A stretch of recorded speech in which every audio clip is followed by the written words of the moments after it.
ایک مرتبہ ایک صحابی نے آپ صلی اللہ علیہ وآلہ وسلم سے پوچھا کہ اگر ہم تنہائی میں ہوں اور دوسرا کوئی دیکھنے والا نہ ہو تو کیا اس وقت ہم اپنا سطر کھول سکتے ہیں؟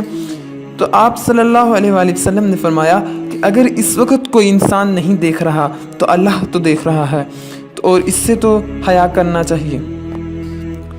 ناظرین، اب ہم آپ کو ایک واقعہ سناتے ہیں بحوالہ دی ہسٹری آف وائٹ مسکن۔ ناظرین، یہ واقعہ ایک مورخ نے بیان کیا۔ موصوف نے اپنے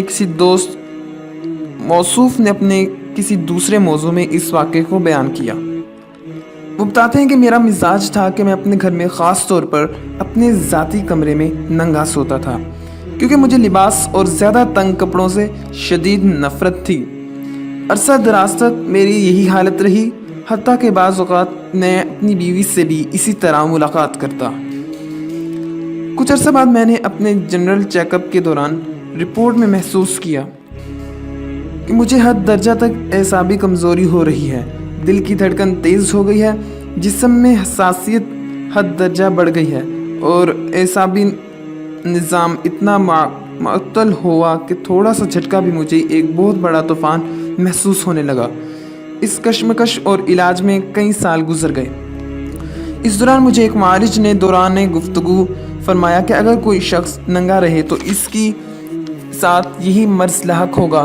میں اس کی بات پر چونک پڑا اور میں نے ننگا رہنے کا ارادہ ترک کر دیا۔ یوں میرا مرض بھی آہستہ آہستہ ختم ہو گیا۔ ناظرین، کہا جاتا ہے کہ یورپ میں رہنے والے ایک دوست نے بتایا کہ یورپین امریکن وغیرہ کبھی بھی ننگے ہونے کو اپنی توہین نہیں سمجھتے، بلکہ وہ بار بار یہی بات کرتے ہیں کہ یہ فطرت ہے اور ننگے ہونے کے بعد وہ خوش ہوتے ہیں۔ اس لیے یورپ اور امریکہ میں اندھے اور چشمہ لگے لوگوں کی تعداد زیادہ ہے۔ ایک حدیث میں ہے کہ برہنگی سے منع فرمایا کبھی ننگے نہ ہو، کیونکہ اللہ تعالیٰ کے فرشتے تمہارے ساتھ ہیں اور وہ برہنگی کے وقت تم سے الگ ہو جاتے ہیں، لہٰذا تم ان کا خیال کرو اور ان سے حیا کرو۔ بحوالہ اسلامی ادب۔